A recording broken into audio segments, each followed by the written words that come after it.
I'm Jeanine Normand, Jeanine Normand, also known as DrJazz Normand, living on the Gulf Coast, reading my memoir, Volume 1, to be published in 2021.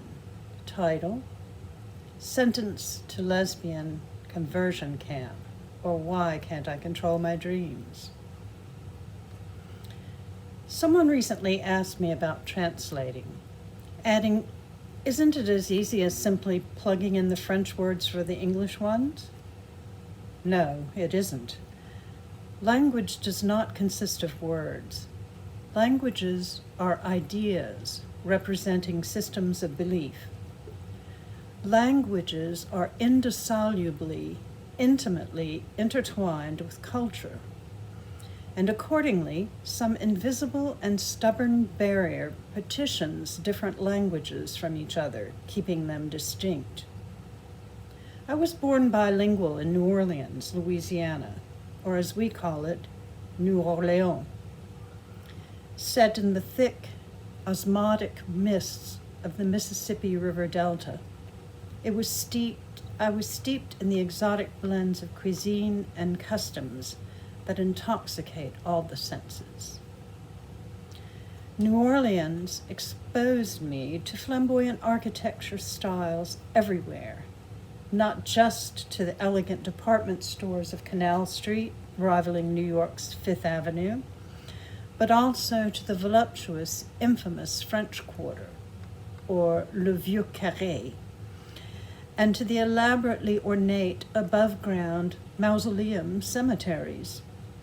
In spite of having the European feel of a miniature Paris at the time, it sheltered me in this southern, yet completely international, tropical haven. Even now, it's shocking to me to realize that when I sit in the cafes of the French market alongside the Mississippi River, that back wall against which we lean is the fortified levee holding back the mighty swelling of the body of water as powerful and as storied as the sea. That's why I consider New Orleans ruled by the moon. The indigenous blend of ritualistic religions illuminated me. The herbal healer wise women and the root women instructed me. I was cradled amid the whispered wisdom of the gentle, sacred earth priestesses who through it all sustained me with vibrant energy that infused everything. I grew up permeated in and inspired by New Orleans music, blues, and jazz, relishing as a child the Mardi Gras and other intriguing ethnic traditions, experiencing rites full of spiritual regeneration. I was then, and I remain today, in total wonder of the turbulent mysteries of this colorful, multicultural heritage that imbues my life in every way with the easy communion of spirit and flesh, energy and matter, phantom and corporeal, hedonism and restraint, intuition and logic, art and technology, creativity and mechanics, emotion and objectivity. And like the iconic French Quarter balconies of delicate lacework wrought iron that connects the impenetrably clandestine lives inside those romantic domiciles to the reality of the streets below, there is but a lacy veil that is the connection that both separates and unites those seemingly disparate realms of spirit and flesh. Our first kiss, unexpected for me, took my breath away precisely for two reasons. One, because we had paused while wildly cavorting up a steep mountain path. I panted, I want to be the woman you always wanted, will always want. Two, she kissed me. She drew back and cocked her head in amusement at my surprise. Looking in your eyes, I see the sparkling, jeweled waters of the Caribbean. When our lips touched, it was like diving underwater with a clarifying mask, floating weightless and exploring the coral reefs, she said. Then she added in perfect French, "L'électricité pétille entre nous." The electricity perfectly, conspicuously, breathlessly, and irresistibly crackled between us. Hi there, my name is Nancy Manahan. I'm originally from Minneapolis, Minnesota, currently living at the resort on Carefree Boulevard in North Fort Myers, Florida. This is a community of 500 lesbians. On My Honor, Lesbians Reflect on Their Scouting Experience is an anthology of hilarious, heartbreaking, and inspiring stories by lesbians from the U.S. and abroad. When published in 1997, On My Honor was the first book to explore the contributions lesbians have made to Scouting and the impact Scouting has had on lesbians. The re-release this year is still the only book on the subject. This re-release features a new cover, updated Girl Scout badges and bios of the contributors, and endorsements from lesbians like Olivia Travel Vice President Jill Cruz, writer Victoria Brownworth, and Esther Newton, the author of Margaret Mead Made Me Gay and My Butch Career. Of all of the pictures in the book, one of my favorites is of Peg Cruikshank, the author of The Lesbian Path and several other groundbreaking anthologies. I also love the picture of Rosemary Kerb, my co-editor of Lesbian Nuns Breaking Silence. I'm reading today from my introduction.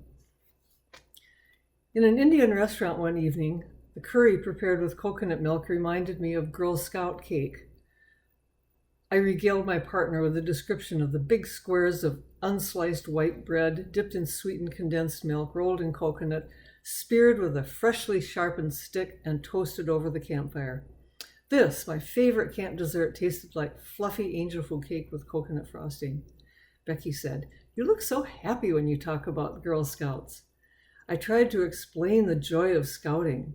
I told Becky about troop meetings, day camps, and the magical week at Camp Tuckawaw each August. I loved everything about the Girl Scouts: the uniform, the badge sash, the sturdy green handbook full of practical knot tying and lashing techniques, the sense of community as we constructed a caper chart or sang around the campfire, the ideals of international peace and friendship, and the happiness of sitting on a dock beside Mary, my camp friend, our legs dangling in the cool water.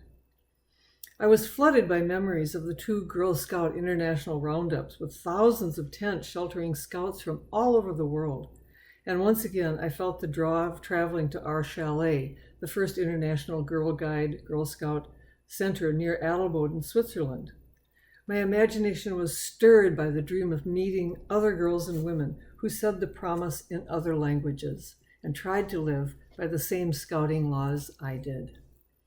An hour later, over Indian tea, I softly sang, "Make new friends, but keep the old. One is silver and the other gold," around espousing one of the many Girl Scout principles that have guided my life.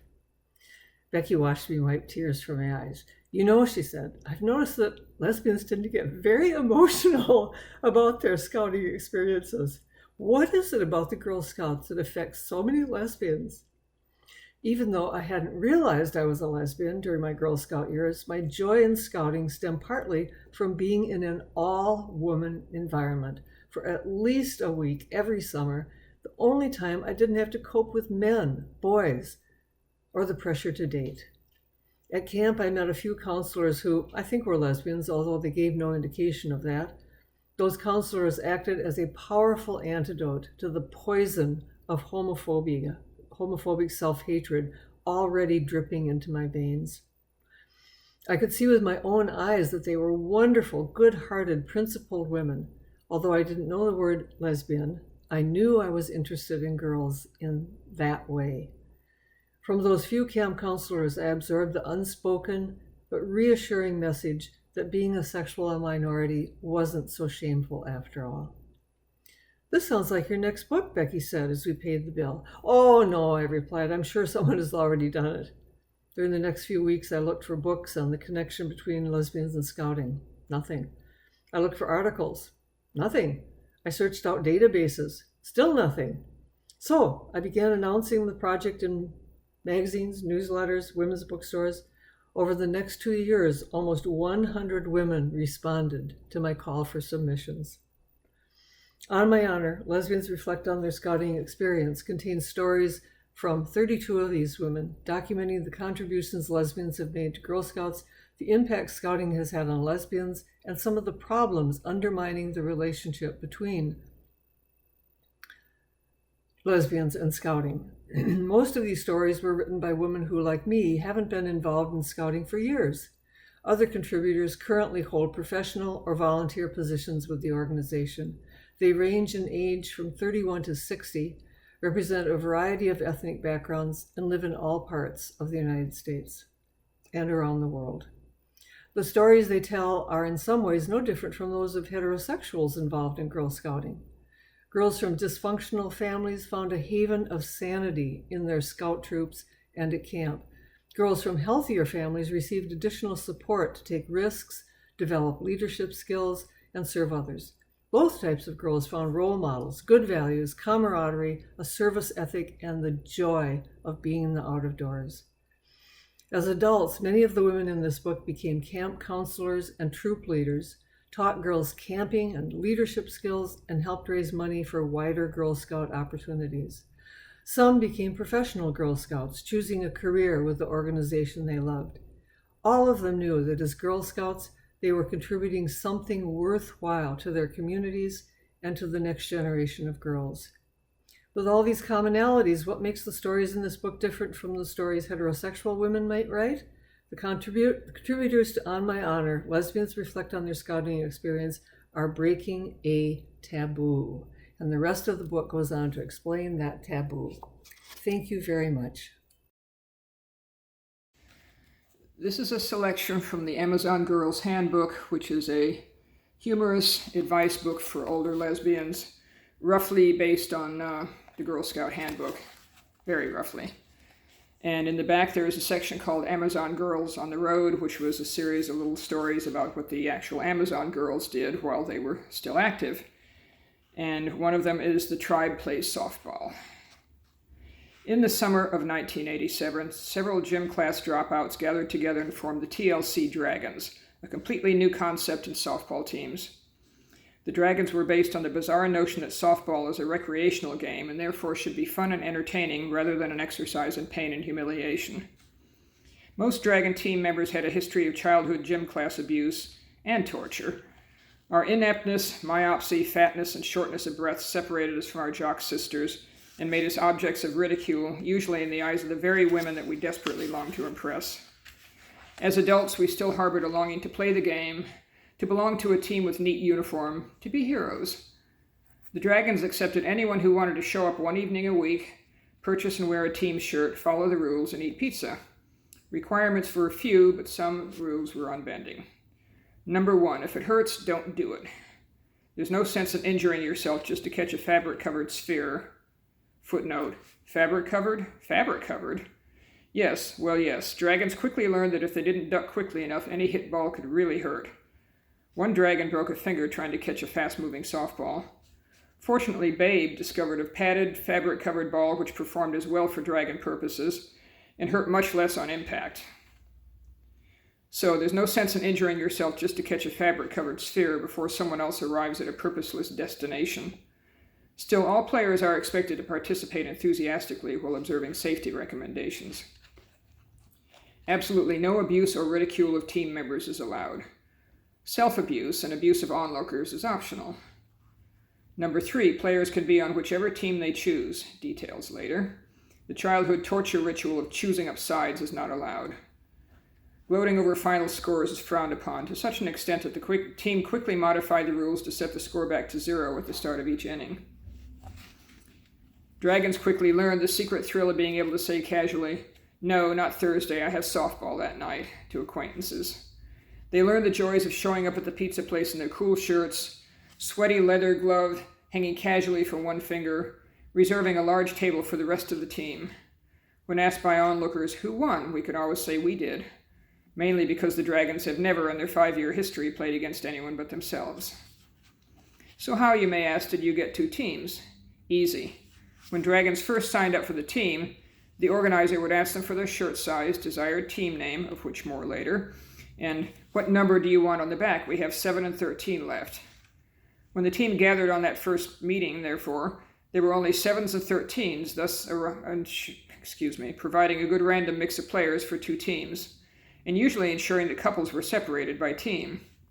This latter condition ensured that most players had someone to hug them when they arrived at second, and also to lend sincerity to the cheers for the other side. Team names, yes, players were told to come up with a nickname, the sort of thing they dreamed in secret fantasies the kids had called them when they were 12. Names like Swim, Slim, Swifty, and Slugger, a name to conjure great memories with. Nonetheless, several wags came up with names like Old Bat, Balls, Smut, and Wuss, Frog. Names were only limited by what would fit across the back of the shirt, and since several XXL folks were on the team, that wasn't too much of a problem. Oh, sure, people have said when told of the Dragons. I once joined a league that claimed to be non-competitive, and a week later it was overrun by jocks. They yelled at me every time I missed the ball, and I quit before the season ended. Consider Dragon history, however, dear reader. Fuzzy, who played first base, was not the world's greatest hitter. Consequently, when she finally hit a grounder and ran for first, both teams cheered. She stood proudly on first and watched her teammate get a hit, stood with one foot on first, and then called to the other team's shortstop, "Throw it here." By the third week, 2 of the more creative members of the organization were seen carrying their lawn chairs with them to the outfield. Devil, one of the few actually talented players, was told on the second week, "If you hit it past that tree again, you'll have to go and bring it back yourself." One of the more popular Dragon cheers was "Good AC," almost catch. Second favorite was "You go bring it back, my feet hurt." Bubba, the team captain, won that honored position for showing up for all practices, including one that was canceled. Eventually, the novelty of the thing wore off. In the 5th summer, attendance dropped off to the point that players had to take turns being hitter and catcher in the same inning. While this is a good exercise in adaptation, it doesn't make for very exciting games. It's been many years since the Dragons convened, but some of us miss those good old days. A lot of friendships formed and ended as a result of this team. Some of us still have our shirts. Maybe one day we'll announce new membership sign-up at a potluck, order some more shirts, and scout around for a new pizza place with a park nearby. One without too many trees and a convenient parking lot. The end. Hello, my name is Lois McGuiness, and I hope you'll consider my piece for the Emerging Author section. The name of the piece is People Like Us. Joni and I had been lovers for 2 years, but we were so far in the closet, we were covered with mothballs. We had no idea of where to look for PLUs. That was our shorthand for people like us. We called ourselves female homosexual lesbians, just to get used to the words. We didn't know any other gay people. It was 1972, and I was 24 and Joni was 23. I worked at James Bookstore in downtown Cincinnati, and I lived for the day when a lesbian would walk into our door. And then it happened. A woman walked right up to me in the bookstore and said, "I need your help." "That's great," I said. "I'd be delighted to help you." She was what my mother called the tailor type. Short hair and casual clothes. My mom called both Joni and I the tailor type, so I thought maybe this woman was a lesbian. "I'm looking for something special for my lady friend." She actually said lady friend. That sounded promising to me. She pulled out a box from the Macy's bag she was carrying, opened it up, and showed me a lacy nightgown. "Lingerie," I said. "You brought her lingerie." "Isn't it pretty?" she said, giving me a wink. My heart started to beat really fast. This was the lesbian I was looking for. I'm going to put a candle with this and a bottle of wine. I just need a book of romantic poetry, and this will be the perfect birthday gift. I have just the book you're looking for. This is a small, leather-bound book of poems by Emily Dickinson. Some of these poems are perfect for two women, as they don't use any pronouns like he. Here's a good one. And then I read to her. Wild nights, were I with thee. Wild nights would be our luxury. I wanted to speak up before she left the store, but I felt so shy. I took a deep breath and said, I live with a woman named Joni. We give each other gifts like these, but we don't know anybody else like us. Do you live here in Cincinnati? No, she said. We live in Cleveland and don't get this way just once or twice a year. Oh no, I said, I'll never find people like us. Of course you will, she said, smiling. We're everywhere. Have you tried across the street? Across the street, I asked. Yes, she said, the main library is full of lesbians. A red blush started at my neck and crawled right up my face. She said the word out loud, lesbians. And she said they were at the library, a place I'd been to 1,000 times before, and I never knew. I wrapped her book, took her money, and said thank you. This exchange changed my life forever. I roamed the library looking for lesbians. I had no idea what to look for, but there was a librarian in the fiction department who had always been very friendly to me. I thought I'd start with her. Patty, I said to her, I live with another woman, and we're looking for other women who live with other women and share their lives. Oh God, I thought, I'm making a mess out of this.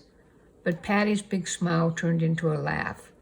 Well, actually, I live alone, she said, but I think you're asking about lesbians, and I am one, and I know plenty of them. There's a meeting of our group Friday night at our house. Would you like to come? So after all these years, it was as easy as that. Friday night, Joni and I drove to Patty Callahan's house in downtown Cincinnati, but my bold Joni was too chicken to go in.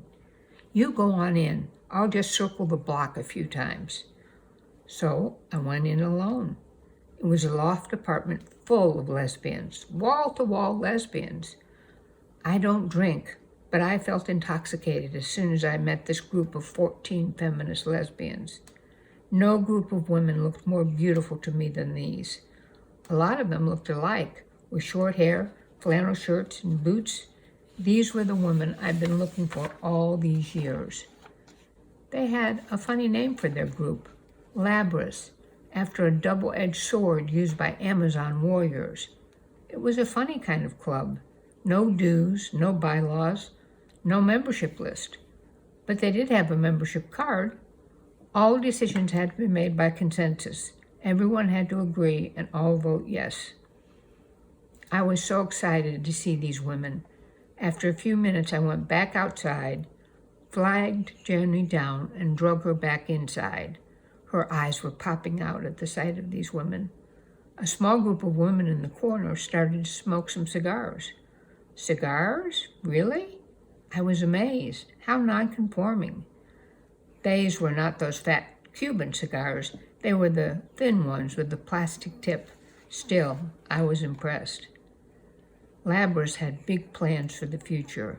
The next Friday night, there was to be a dance in a church basement. Joni and I danced often at home, but this would be our first time in public. Thrace and Virginia were working on a printing press to publish a monthly newsletter and maybe even some books. Carolyn had feminist books, lesbian love stories, and records in the trunk of her car. Her dream was to establish a woman's bookstore. The energy in that room was electrifying. Anita and Martha invited Joni and me for dinner at their house. We also had gotten several phone numbers from Marie and Sue and others. Labrys gave us a community of women and opened up doors for us to step out of the closet forever. And I have the membership card to prove it. Hi, I'm DarLuz, and I'll be reading from My Choice Not to Choose, Chapter 3, Patience. My next opportunity to practice patience came through my relationship with my grandmother, Gran. I'm still working on this opportunity today. When I was a little girl, I attended the same church as my grandmother. I watched how she controlled a room every time she entered it, a trait also passed down to my mother. I admired how everyone in the congregation revered her, respected her, and always appreciated her presence. People would come to her for prayer, advice, and genuine love. She was the one person with whom everyone was honest. It's very difficult to lie to my grandmother. No one ever lied to Gran. Talking to Gran was like being interviewed by Oprah. You always told the truth. Her opinion mattered. She was wise and experienced in the game of not only life, but in the game of Christian living. I spent a lot of time with her. For a while, our houses were within walking distance of each other. My family still pokes fun at me for all the times I'd sneak out of the house and run down to Gran's. I was a toddler on the move. I had places to go and grandmothers to see.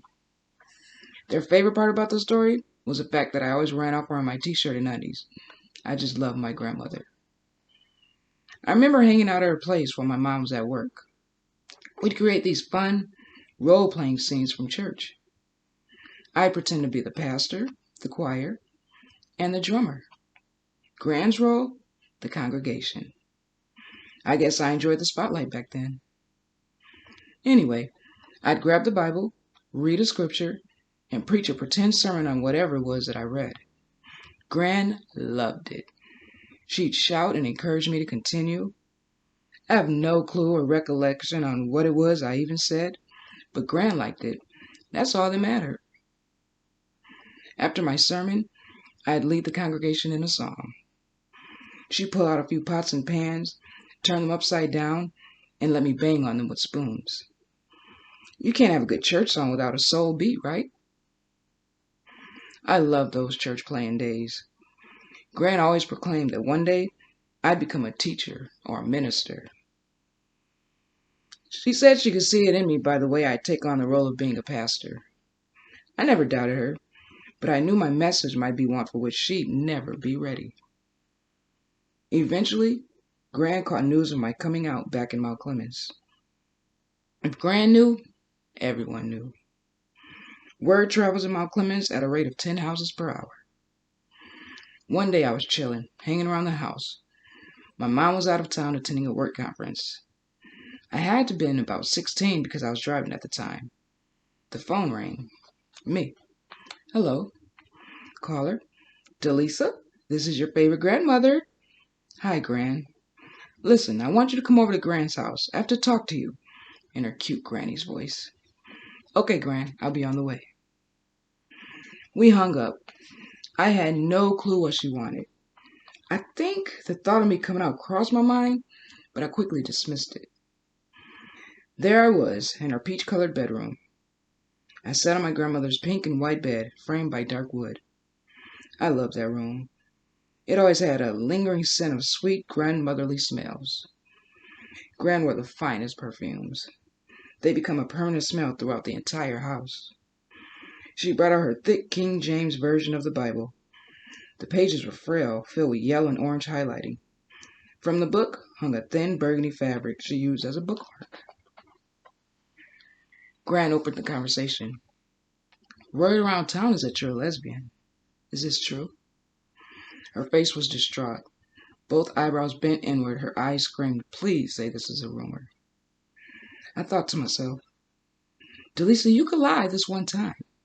Just leave it alone. But I couldn't. I never denied who I was. I wasn't ashamed. I think the only thing that bothered me was that I had never prepared myself for a conversation with Gran. I knew she'd have all sorts of Bible scriptures for me to read, from Leviticus to Ezekiel to Romans and the book of Matthew. I listened to the scriptures. I heard the concern in my grandmother's voice. She feared one of her many grandchildren was on the way to hell. She felt, as a child of God, it was her duty to do whatever she could to save me from the wraths of evil. I was baptized when I was 9 or 10. I grew up in the church choir. I attended church for the most part every Sunday. I had my own relationship with God.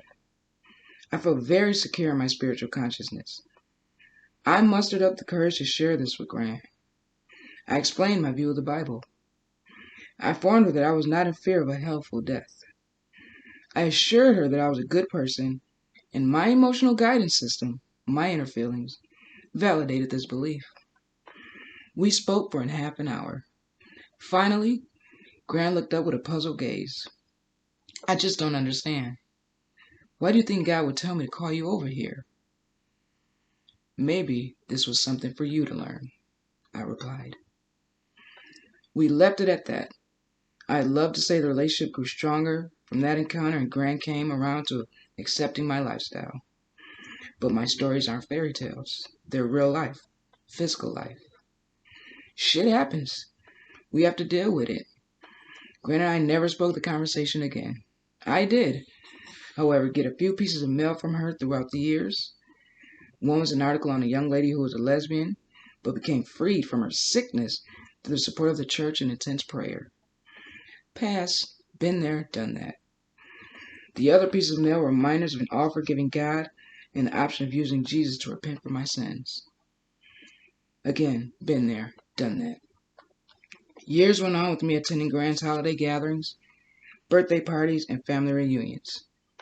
I always felt loved by my family, but I must say, the older I became, the more I wondered if it was because they felt obligated, being family, or was it actually because I was a joy to be around and my spirit was welcoming. I hope Gran and the rest of the family can understand my logic. For over 30 years, I was accommodating. I never changed. I've always remained the same welcoming person with unconditional love.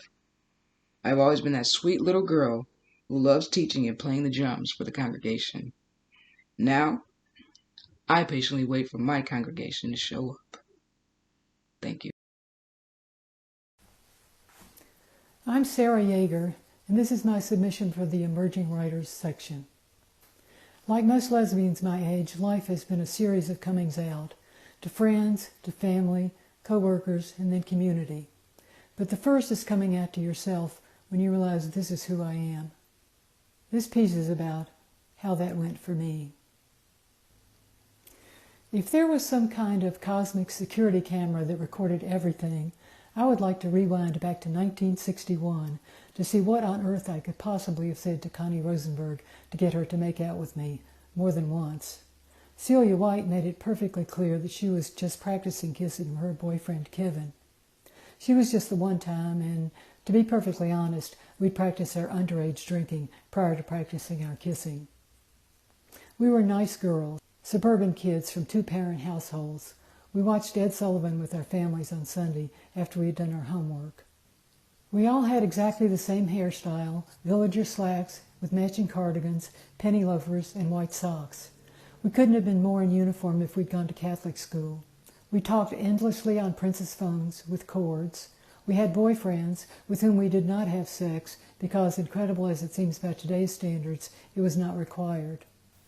Before we turned 16, my brother got stuck driving us all around. He said we had the herd instinct. He's a neurologist now, so you can imagine what a nerd he was in high school. We were his only ticket to ever being seen with a car full of girls. Susan Levine was a year younger and went to a different high school. We were best friends. We would double date, then sleep over when the boys dropped us off. This arrangement gave us virtually no time alone with our dates and a whole night and most of the next day together. When Susan and I got around to kissing, no one needed to be talked into it. We were in love, the kind of crushingly poignant, full-on, frightening, bottomless love teenage girls hold a patent on. Puppy love, with jaws like a pit bull. I'm not sure Susan and I could have come up with a truly comprehensive answer to the age-old question, what do two women do together?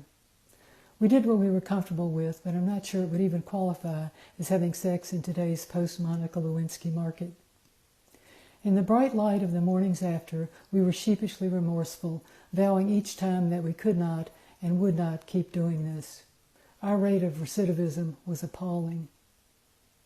Apparently, I was not the only one spending a major portion of remorse time surreptitiously orchestrating a rematch. We weren't naive enough to think we were the only ones, just maybe the only ones in our part of Memphis, Tennessee. We researched homosexuality at the library. We read The Well of Loneliness.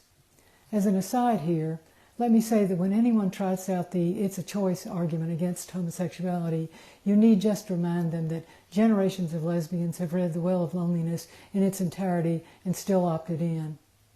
Ergo, there's obviously no choice involved. We're lesbians, not masochists.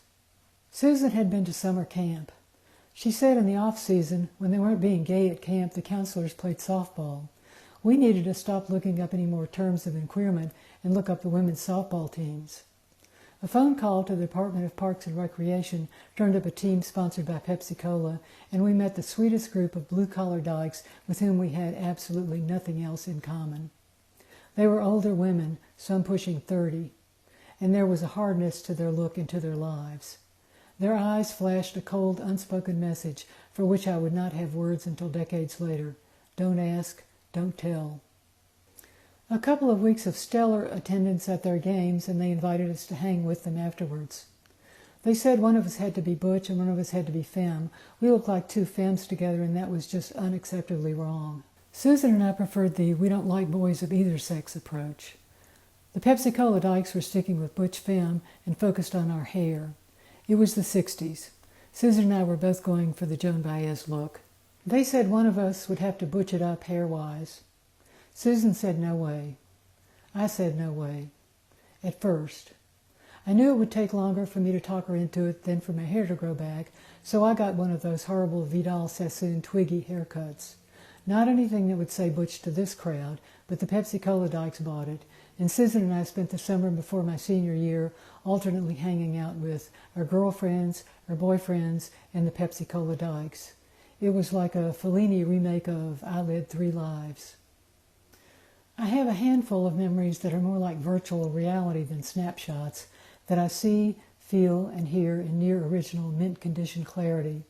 One of these is the first time I kissed Susan in her light yellow bedroom with the twin bedspreads and matching drapes, her parents asleep in their room at the end of the hall, and I realized that the big deal kind of love all the books and songs were about would not be denied me in this lifetime. There would just be this one minor glitch. Another is a year later, and I'm headed to college in Kentucky. My mother and I are driving all night to avoid the traffic. Every mile we drive is another 5,280 feet between me and Susan Levine. I can see the blue pearlized vinyl seats. I know how the clunky radio buttons feel until the familiar Memphis stations fade away into the humid southern night. The car rides low, weighed down with luggage and dread. I like the idea of leaving the nest and starting out on my new independent adult life, but it always seemed kind of unreal, like it would happen later, much later, and to someone else. As it grew closer to the time to actually leave, it took on all the allure of being told you were being driven someplace where there would be no air. My mother was ultra upbeat and encouraging. She must have thought I was filled with trepidation about embarking on my college career. When you are dying inside like that, you really cannot completely cover it over. The hardest part was, if it had been a boy I was leaving, I could have talked to her about it. If you made it to the end, thanks for listening.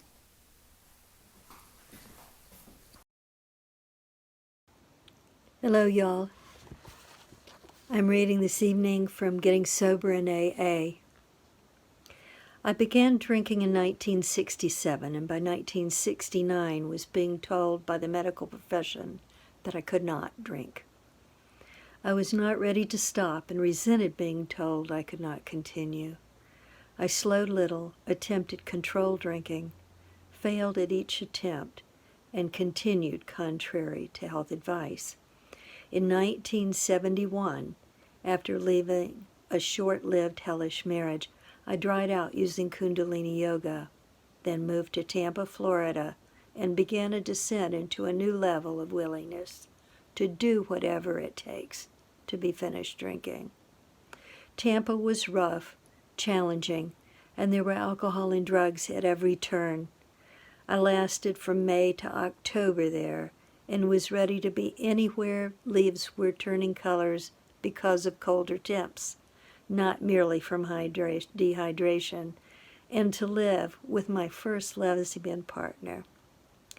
In western North Carolina, living with a woman, I was drinking less, but drinking was a problematic part of our lifestyle. For 6 years, our lives revolved around each other. We were isolated from other lesbians, unaware of the culture that was growing by leaps and bounds, even all over the South, including Asheville, which at that time was about an hour's drive. My partner became ill, and our relationship dissolved without closure as she returned to Florida for medical treatment. Left alone and isolated in 1978, my drinking was heavier than ever. Living in a dry county and rarely able to get to a liquor store, I kept a supply of bottles and a gallon of white liquor on hand at all times. When I met the woman who would become a roommate for several years in a home nearer the college, she was appalled at the amount of liquor I consumed every evening after work. In 1979, she introduced me to the lesbian community in Asheville, including the woman who would lead me to the open doors of Alcoholics Anonymous. Spring of 1982, I had vowed to stop drinking and also help a new partner to stop. No one had ever suggested any program of recovery or rehabilitation, despite numerous alcohol-related problems and bouts of depression. I wondered how a lesbian in the Asheville community had stopped and seemed happier and less angry than she had drinking. One evening I went to a Women Together newsletter meeting in Asheville and knew I'd drink if I started home without something or someone intervening. I decided to take a chance and go to that sober woman's home and ask her what she had done to get sober. She was already dressed for bed and answered the door in a long chenille bathrobe. When she heard why I was on her stoop, she welcomed me inside to her sofa, explaining she'd gone to a meeting at Michigan Women's Music Festival. There she was encouraged to go back home and attend AA meetings there, even if there were few women. One of the women at the festival even shared that while attending a meeting back home where the speaker, a man with whom she thought she had nothing in common, had told her story. She had returned to Asheville and begun attending both women's and mixed AA meetings.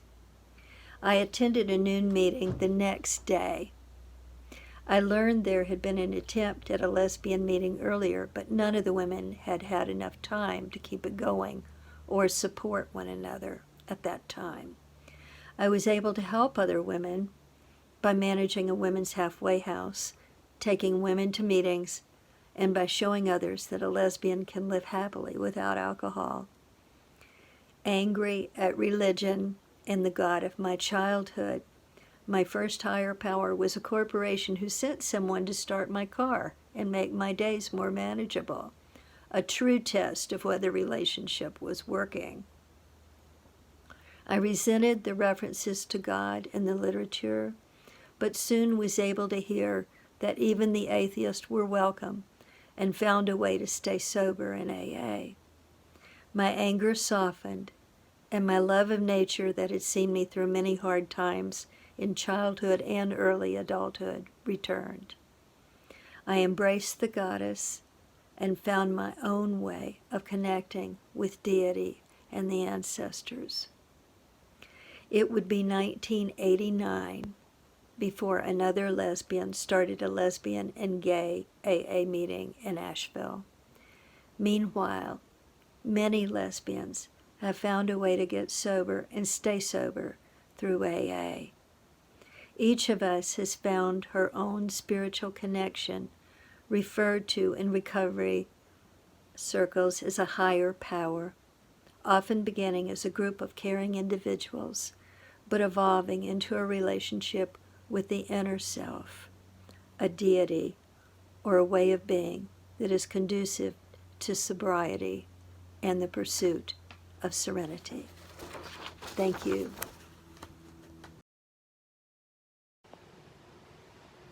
Hello, beautiful people who are listening. I'm Kimberly Dark. I am a writer, storyteller, and sociologist. I live on the Big Island in Hawaii. And it's my pleasure to share an essay with you from this book, which is called Fat, Pretty, and Soon to Be Old. And I have a new essay collection that's coming in June this year. But for the sake of brevity, I'm going to share a short essay with you called Migration Patterns. Okay, my son Caleb convinced us to buy the RV. His logic was irresistible. He would sleep on the bed above the cab of the truck so that I wouldn't have trouble climbing up and I wouldn't fall out in the middle of the night in case I sleepwalked. He would learn how to use the giant icky tube that lived inside the back bumper in order to hook up the RV to the dump station. He would wear the latex gloves in the glove box while he hooked it up and turned the switch so that all the poop would fall out. He would also be the one to make sure all the windows and top hatches were closed before we took off driving somewhere so that nothing flew away. He would latch all the cupboards and turn the lock on the refrigerator door to on so that our mustard didn't squirt all over our living quarters and make a giant mobile kitchen mess. Really, this purchase would be 100% worry-free for me. My precious 6-year-old son assured me of this. My one job was to buy the RV. Surely I could do this one simple little thing. He said this as he danced around on the sidewalk, still wearing one purple latex glove from his dump hose lesson. Now, my girlfriend and I were already pretty sure we'd buy it, and that's why we took him along on this second look, just to make sure he was into it. And oh boy, was he into it. I really didn't want to ever touch that dump hose, so it was in my best interest to convince him that I needed convincing. He was into it. During our first year of RV ownership, we took the quintessential American summer vacation. We went to the Grand Canyon and then to the Midwest to visit my girlfriend's family.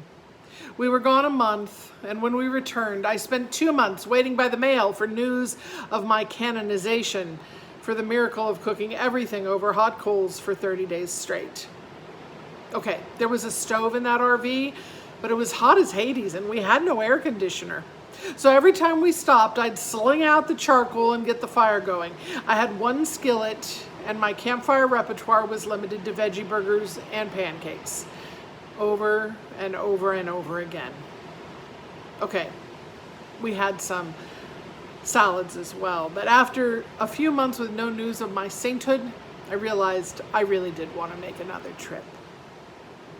During the next 2 years, we took a number of short trips up the California coast, down south to Mexico. The three of us traveled together with Caleb's dad and our other close family friend, who is something like a fourth parent to Caleb.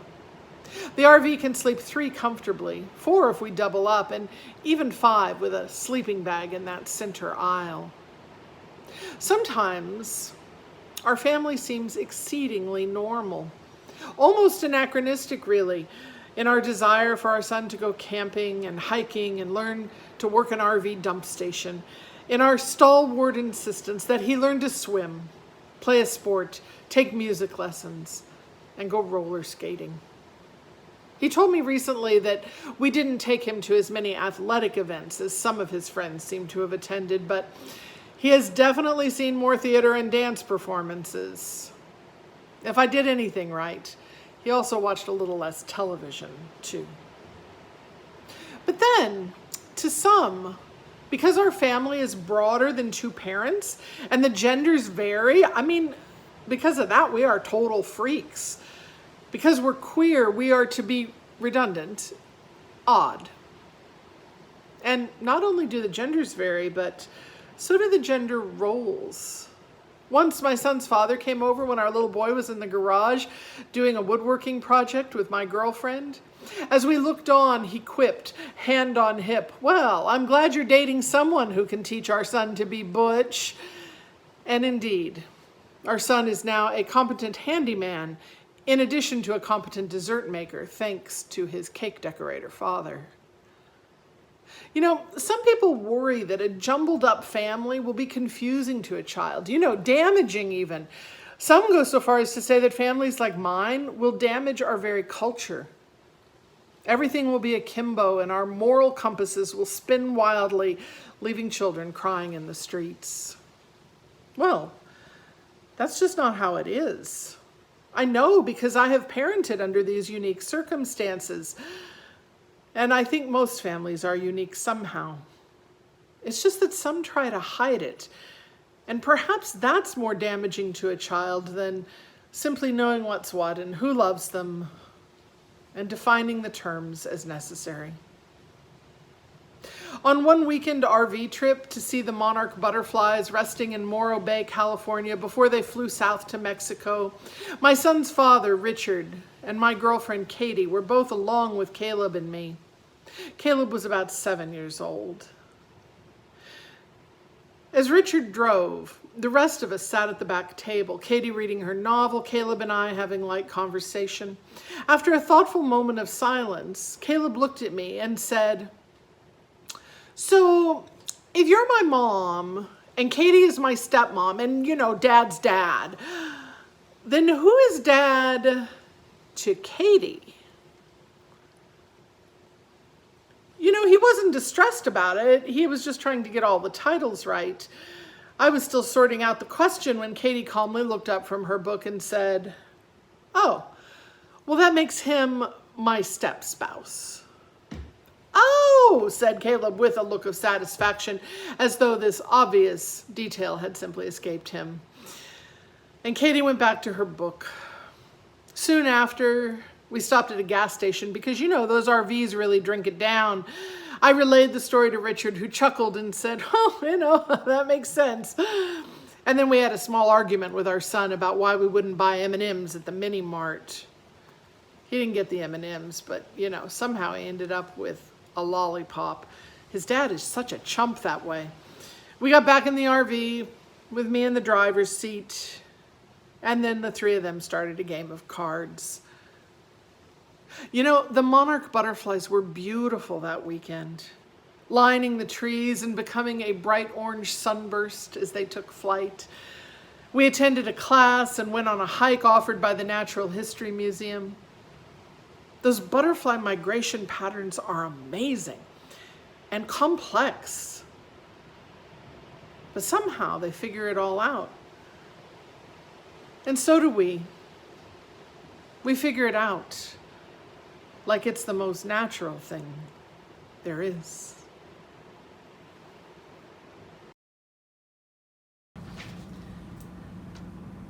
I was born in Brooklyn, New York in 1961, the firstborn and only female offspring of my Italian-American parents. The people in Brooklyn in the 60s and 70s lived in a bubble with a pizzeria, Italian bakery, and a Jewish deli on every corner. It was a melting pot of food, but there was no deviation in the unyielding customs that were my childhood. In this regard, and then in this rigid society, ingrained with generations of tradition, young girls were taught to cook the Sunday gravy as soon as they could stand on a chair at the kitchen stove next to their mothers and grandmothers, all in preparation for marrying the man of their dreams, one of the neighbor boys who'd grow up to be a loud, hairy Italian-American named Dominic or Vinny. Named valedictorian of my 1978 high school class was irrelevant. In the plan my parents mapped out for my life from the day I was born. A business career wasn't part of their plan. I imagine they said, "It's a girl, she'll grow up, get married, move upstairs, make us the grandbabies and cook the Sunday gravy." I knew there was more to my future than the cookie-cutter lifestyle my parents stamped out for me as I tried to push aside my fear of damnation for unconventional thoughts. As my high school life came to a close, I began to recognize my propensity for gut feelings, and these were elusive indicators that would continue to guide my life choices. These feelings would appear unexpectedly and seemingly without warning, One minute I was going about my business, and the next minute I found myself immersed in the involuntary nudging of my inner self. I was beginning to understand that these gut feelings would steer the course of my life as I slowly accepted their existence. This speaks to the nagging pull to live in California, a place I knew nothing about, and a place that was 3,000 miles away. From as far back as kindergarten, I declared to anyone who would listen, I'm moving to California when I grow up. In 1978, I went off to Wall Street to begin a successful but short-lived finance career that would come to an abrupt conclusion with the birth of my first child in 1984. I would dive into motherhood and all its glory with zest and vigor, juggling baby after newborn baby, until 1990 when there were 4 beautiful children calling me mommy. In my prescribed life in 1980, I had married my one and only boyfriend. The next 15 years of my life was a whirlwind of babies, bills, and bedlam. As I slowed for my usual stop sign a block from my Staten Island home, I felt the familiar nudging of my gut. I found myself sitting in my car, unable to move. And while my mind began counting the many blessings in my life, it all came over me like a waterfall of gratitude. I saw the last 34 years of my life flash before my eyes. In contrast to my soothing list of gratefulness was the overwhelming sense of foreboding that overtook me on that corner in that beautiful suburban neighborhood in 1995. As surely as I was breathing was the certainty that everything was about to change, and change in a big way. I took a deep breath as I thought to myself, I better stop and appreciate this day and this time and this life, because something huge was on the horizon. And unbeknownst to me it was. By an act of fate, via a misdirected email, I would soon meet the love of my life, Mickey Neal, a woman who lived 3,000 miles away in Alameda, California. Amidst the warning bells, our new friendship took on a life of its own. With my ears ringing and my head spinning, I did nothing to stop it and everything to encourage it. Fate began to rapidly steer the course of our lives. Would we find a light at the end of this tunnel of despair? And my book is Light at the End of the Tunnel. Hi, my name is Edie Daly.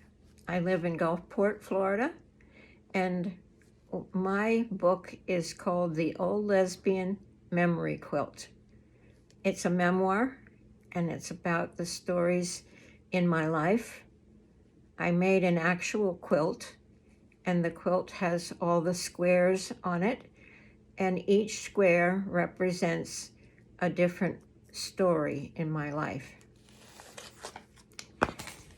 My prologue in my book tells a lot about me and a lot about the book. Our lives are our story, and our story is our life. Story is the narrative thread of our experiences, not what really happens, but rather what we make out of what happens. What we remember, what we tell each other, and what we choose to forget or leave out. What you're about to hear is an interpretation of life that makes my story. It's not much different from many old lesbians' experiences. These memories range from my most personal challenges to the global issues that we all face, that affect us all. These stories create connections and establish community. We recognize ourselves in each other's lives. We are part of our broader human story and what we believe possible in the world. Life becomes a story in the same way that history becomes a culture. Decisions are made, habits form and are called truth or traditions, definitions harden. History emerges and flows through memory. Memory helps to shape the history and then is reshaped by the history that evolves out of many competing memories. We are left with an enduring presence of our lives in our culture and literary imaginations. The fabric is sewn together and the shapes and colors are defined by how we use it and what we're hiding under it. I was always different, a different kind of girl, a different type of learner. I was labeled hyperactive and dyslexic. This meant that those who labeled me thought me as other, with some sort of disorder or disability. After all, ADD is not usually regarded as a positive description, such as another way of thinking with a highly developed way of processing information. That's how I've become to think of myself, though. I'm lucky. It took me a long time to arrive at this positive self-assessment. I was non-Catholic in a Catholic girls' school. I didn't fit in. I was always struggling to keep up. I embarked on my own path at 18 in New York City, and then stepped into the life of wife and mother, trying to conform. I raised my 3 sons to be nurturers, different from what the culture wanted them to be. At age 37, at age 37, I fell in love with a woman and extracted myself from compulsory heterosexuality. It was like coming home. I started living as a lesbian again, and as an outsider, hiding the core of who I was. Later, together with women and Women's Energy Bank, we created a space for lesbians to be accepted and to be who we are.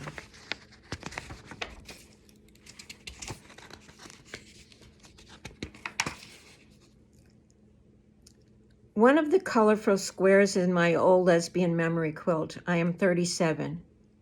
It's the early 70s, and I'm a typical domestic housewife, married for 17 years, and I live in a new ticky-tacky house in the suburban Yorktown Heights, New York. My husband, Phil, commutes to New York City every morning with 3 other men in the neighborhood.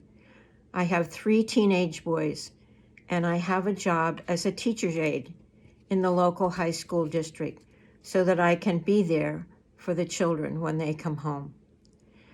My singing partner Vicky and I play guitars and sing folk songs in close harmony. It's fun, and it gives me a creative outlet and a little extra money. Still, there is something wrong, something incomplete, pestering me. I can't put my finger on why I'm depressed and lonely. I go to therapy and try to understand. The male therapist tells me that I should be happy. I have everything a woman could want. I set out to find a friend, a woman I can talk with and do things with on a deeper level than playing mahjong or having conversations about what is happening on the kids' lives. One of the teachers I assist is a woman named Doreen, with whom I have many things in common. We have known each other for 9 years, ever since she was my oldest son's first grade teacher. I asked her to join me one Saturday morning in February and go to the city to the ballet. What I don't know is that she doesn't like ballet or classical music. She doesn't tell me that fact, and she comes with me anyway. We talk in the car, we go home, and the next thing I know, the next morning at 6:30 a.m., I get a call from Doreen. She says, "How about coming to breakfast?" "Now?" I ask. "Sure," she replies. I fly into the bedroom where Phil is still asleep, rummage in our closet for something to wear.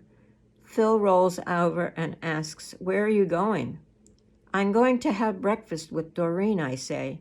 "You had better get up, or you will miss your ride." I scurry out the door and drive the half-mile to our house. Doreen's husband is a mailman and goes to work at 4:30. Her kids are still in bed. She makes us scrambled eggs. And then, after we finish breakfast, Doreen leans across the table and gives me a soft, sweet kiss right on my mouth. My name is Sonja Franeta. This is a story called My Violin Loves to Play. I've been in bed all day, very unusual for me. I'm in a lot of pain. I have no idea where it comes from. Now my father's face begins to flash before me. It's been 10 months since he died. I haven't thought much about what his death means to me. Now I'm suddenly caught in this excruciating neck pain. A cramped muscle pulls my left shoulder to my neck so tautly that when I try to turn my head, the pain screams in my ear. I get nervous when the image won't go away.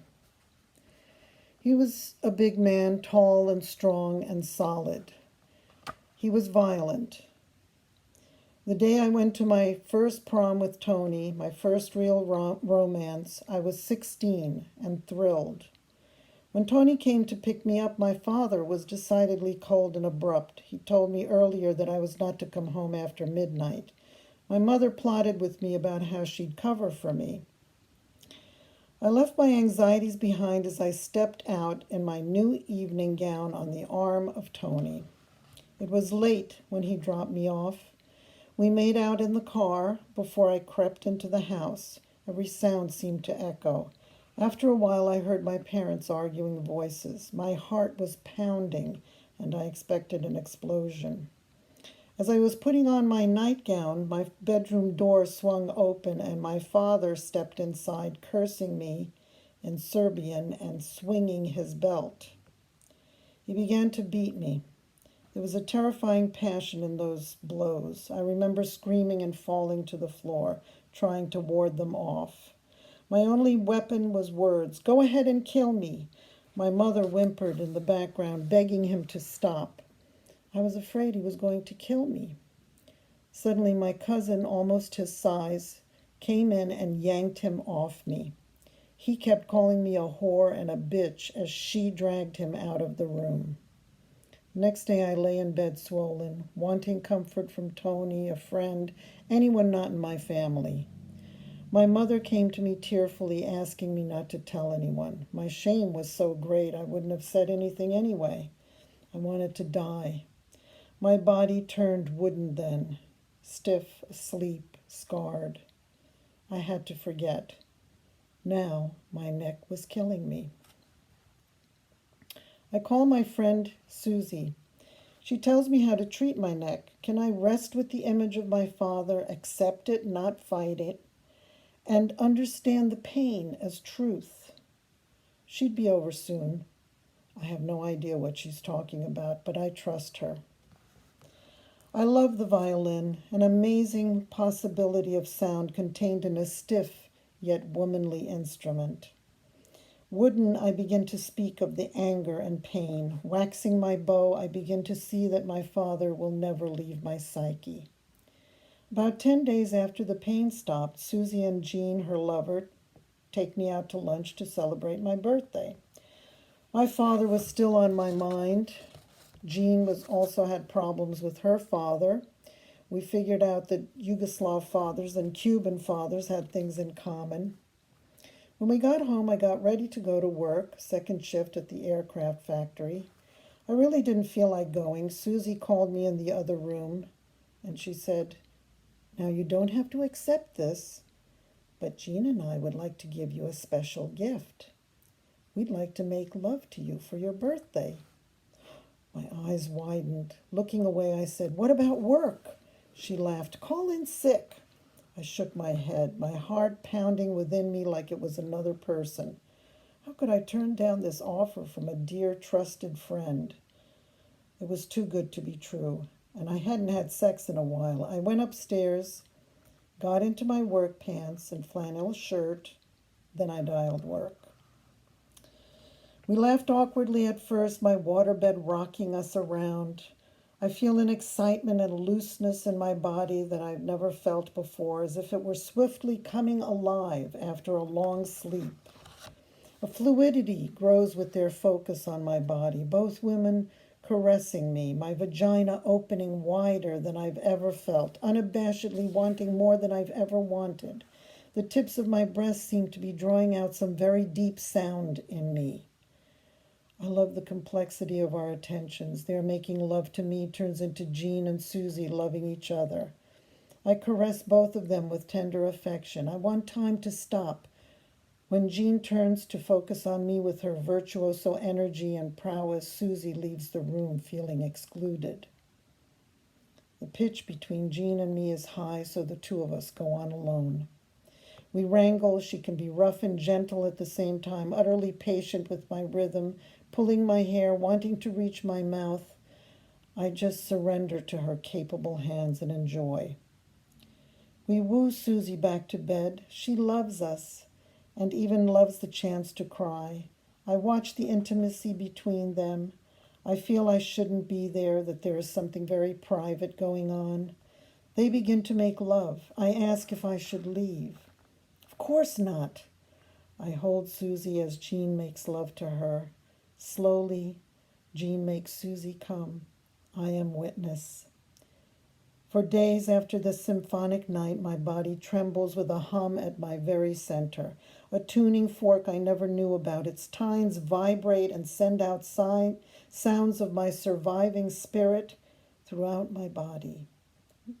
I'm so loose it seems I could easily fall apart. I let the hands of my friends reach my deepest nook, and their arms hold me so tightly I cry. I feel the wood of my body ease into music. Can I survive like this, in this body that I set aside with the beating? Straining my senses, I release some of the pain, the tightness that seized me that night. Loved with such abandon by Susie and Jean, I've lost the need to touch my father's face. My violin has its own music.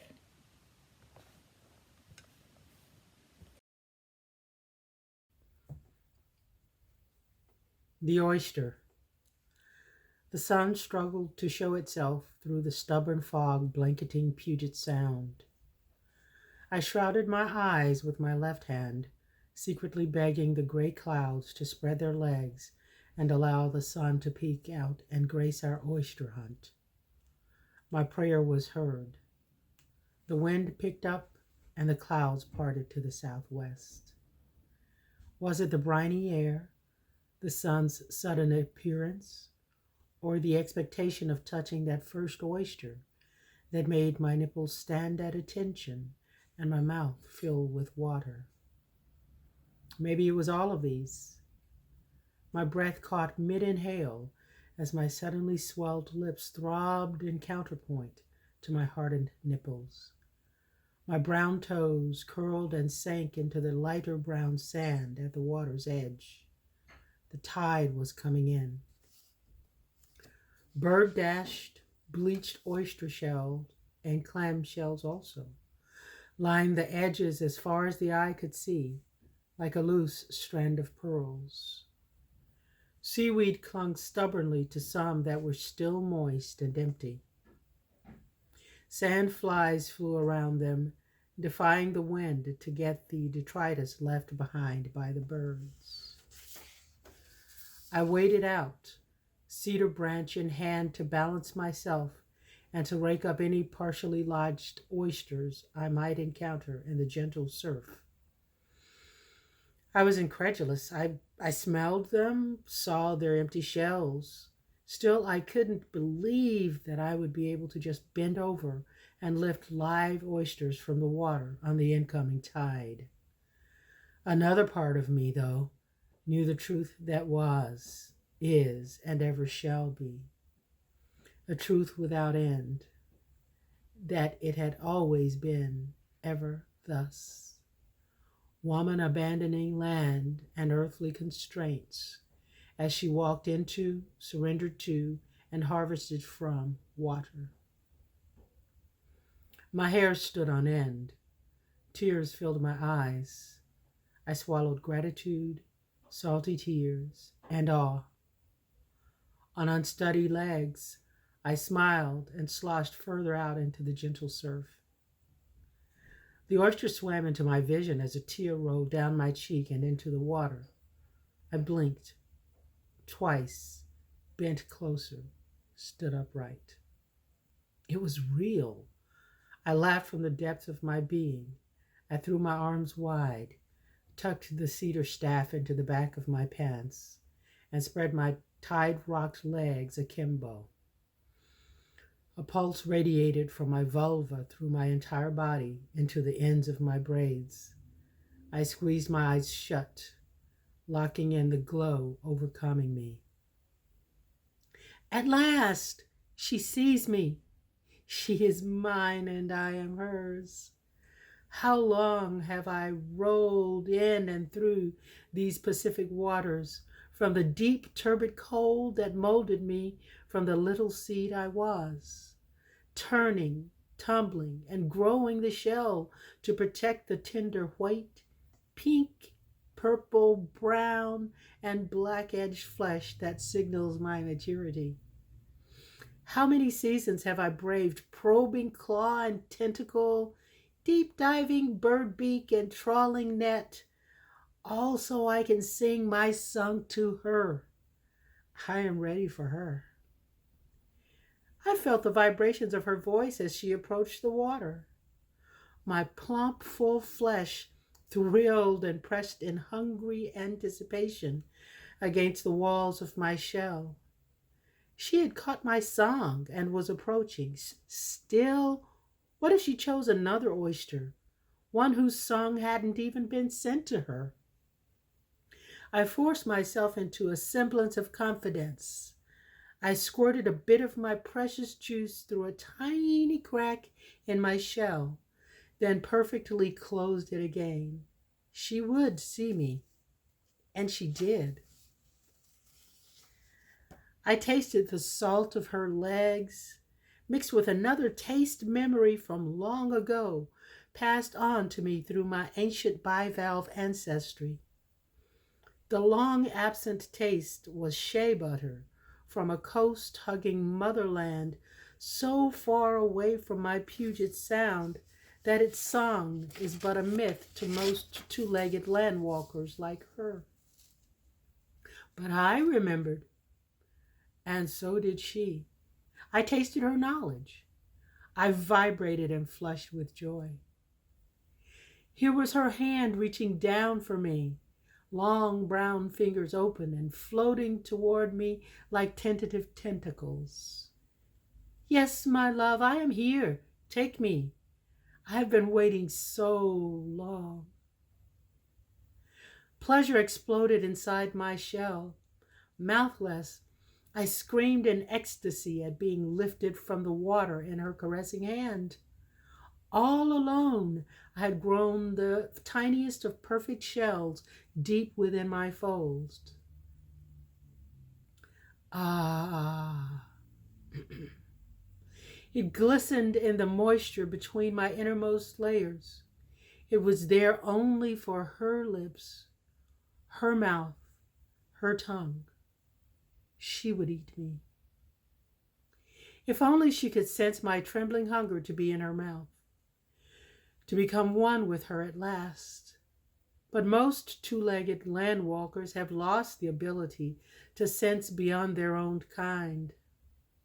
Even in the throes of joy, on the journey from seawater to her heart, for I knew she would hold me there first, I remembered an ancestor's such journey into the arms of a little Squamish girl, a girl whose people still heard our song, knew they heard the song, and sang back to us.